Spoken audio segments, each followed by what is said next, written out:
Hello, thank you for joining us tonight at 6. I'm Hoyt alongside meteorologist Nathan Scott. Plenty to get to tonight, but if you're just getting home, enjoying the air conditioner there or shedding whatever clothes you have to do, bad news, it's only going to get hotter.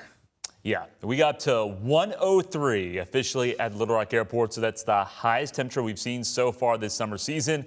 And I think we can get even higher than that going into the weekend. Out there right now, it's 102 in Little Rock. It doesn't feel too bad in the shade, but in the sun, yes, it is very toasty. It's a scorcher out there. 98 is the number in Arkadelphia, 99 in Searcy, 100 in Clinton, and 98 in Pine Bluff. Current heat index, nothing too crazy, primarily staying below 110, but there have been some locations like Searcy and Stuttgart that you did see those heat index values get up to like 112 or 113 during the peak heating of the day. Heat advisory and extreme heat warnings are in effect now all the way through Sunday. So this heat wave is not going anywhere anytime soon. Lows tonight only dropping down into the mid to upper 70s. Here's your hour-by-hour forecast to close out the work weekend school week on Friday. Lots of sunshine, some more clouds developing through the afternoon hours. But once again, the numbers climbing up into the low triple digits. We'll go for a high of 102 here in the metro, 102 in Russellville, 100 in Arkadelphia, and 102 in Stuttgart. The weekend continues to be hot, but early next week, there could be some minor changes. I'll let you know what those changes will be coming up. All right, Nathan, thank you. New information tonight on the controversial traffic stop involving a state trooper and an 18-year-old named Alyssa Hackett. The Arkansas Legislative Black Caucus has rescheduled its meeting with State Police Colonel Mike Hager. Since the incident, Hackett has filed a federal civil rights lawsuit accusing the trooper of battery and using excessive force, including a punch, which you'll see here in this video, or right there. State police say use of force incidents are reviewed internally, including this one. The trooper remains on duty, and the caucus now plans to meet with Colonel Hager on August 25th. Meanwhile, President Donald Trump nominating Arkansas federal judge Lee Radofsky to the 8th Circuit Court of Appeals, calling him a rock-solid defender of the Constitution. In 2022, Radofsky dismissed a redistricting lawsuit that ruled individuals could not sue under a key Voting Rights Act provision. He also heard the challenge to the LEARNS Act brought by teachers at Central High here in Little Rock. Lieutenant Governor Leslie Rutledge among those urging the U.S. Senate to quickly confirm the nomination. All right, we told you for several months about the elevator problems at Jacksonville Towers, and tonight we're back. One elevator cleared by the state and deemed compliant is busted again. At least that's what they tell THV11's investigative reporter Tanya Motorzitsky. She's back at the senior living apartments looking for answers. But we're having elevator issues. If this sounds familiar. This morning I waited 17 minutes to the elevator to come up to the 8th floor. That's because it is. I've been walking up and down 8 flights of steps just to make sure I get to work on time and, get people to where they need to go. But not all of us can do that.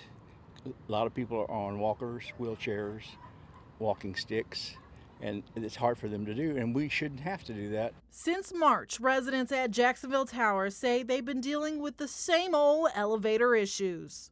I don't mean to hurt anybody's feelings or, offend anybody, but we need some help. Earlier this year, I was invited by residents to observe the issues. During that visit, the managers accused me of trespassing.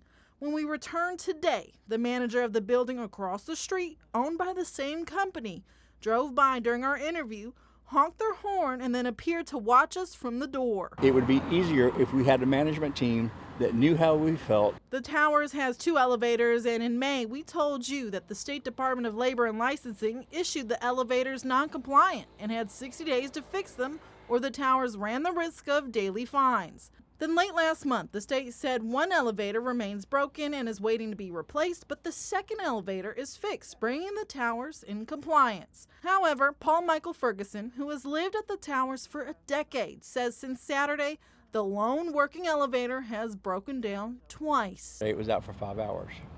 And Today it's working, but it's stopping on every floor. I brought residents' concerns about the elevator to the state and asked if this impacts the Tower's compliance, and the state said no. The Elderly Housing Development and Operations Corporation owns the Towers and is out of state and receives HUD funding.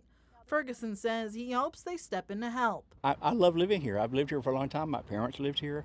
I have good friends here. I don't want to move.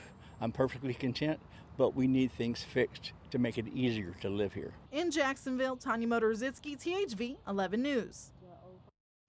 All right, Tanya, now something appears to have shaken up the owners. We ran a preview of this last hour, and within the last 45 minutes, they got back in touch with us. They said the working elevator is fully repaired, and the brief interruption, they say, was caused by a resident there and not any mechanical issue. The company also adds they have secured funding for the second elevator to be replaced, and they say they are working tirelessly to address the issue. Data centers once again front and center here in Pulaski County, with officials holding another public meeting trying to get feedback on what they could bring to the area. Water and energy usage among the biggest concerns for the growing numbers of people who oppose them. A proposal to pause developments of 2 planned data centers in Pulaski County did make progress this week. We will see if that moratorium clears more hurdles tonight. There's also growing opposition to those license plate readers and what are called flock cameras. To try and ease public concerns now, that company has rolled out new guardrails for the technology. They say they now require all customers, like local police departments, to use an audit tool that flags abnormal search behavior. Users also have to input a case number to justify each time they search using them. This comes amid several reports of officers allegedly abusing the system and using it to track people down. We believe at Flock that everyone has a right to feel safe. And whether you have a badge or you don't, we don't believe that committing a crime is acceptable in this country. And my hope is that not just Flock, but our peers in the industry and state regulators wake up to this problem and also start increasing the penalties for a violation of the power that we entrust in law enforcement. There also have been reports of people vandalizing and disabling the cameras in some cities. Also, cancellations all over the map here in Arkansas. Cabot, Pea Ridge, Mayflower, Centerton, Greers Ferry, and Searcy have all stopped using the devices. A meat processor in Russellville is creating a stench that many say is unbearable. Others say the plant has a right to be where it's always been. Tonight, THV 11's Carter Thweet brings us both sides of the story. There's a bad smell in this part of Russellville, and it's coming from this plant right behind me. But is it even that big of a deal, and is it the plant's responsibility to fix? That's the question many residents are asking. They've got scrubbers that will get rid of most of the odor, but if you don't run those scrubbers, you don't, and the scrubbers cost a lot of money to run, which is why plants sometimes will not run them. That's City Councilman Paul Gray's claim. He says he's been trying to get premium protein products to be a good neighbor for years, pointing to stories like Jennifer Cole's. Symptoms range from burning eyes, watery eyes, runny nose, headache, dizziness, heart palpitations.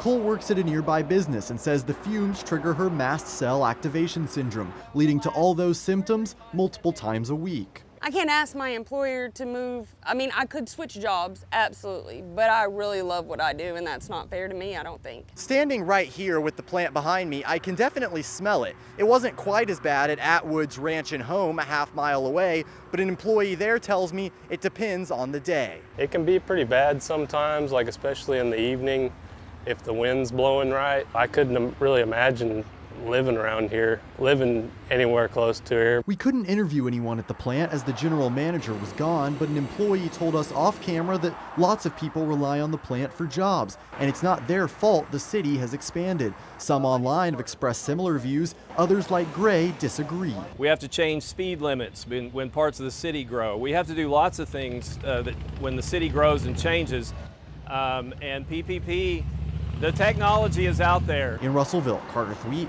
THV 11 News. Carter, thank you. And Councilman Gray stresses that he doesn't want to shut down the plant. He just wants them to improve their practices. The city's mayor also sent THV 11 a statement encouraging people who live there to report odor complaints. The full statement will soon be up on our website, thv11.com. And after the break, we are headed back to school. We'll tell you what the Jacksonville North Pulaski School District is focused on as they start a new year and how you can help your kids stay safe during this heat. And those heat index values over the next 7 days will be dangerous to potentially life-threatening, as heat advisories and extreme heat warnings will continue all the way into next week. There is a small chance we could see some rain enter the forecast. I'll have more on that potential, and also a pretty cool sky watching event you may want to check out this weekend.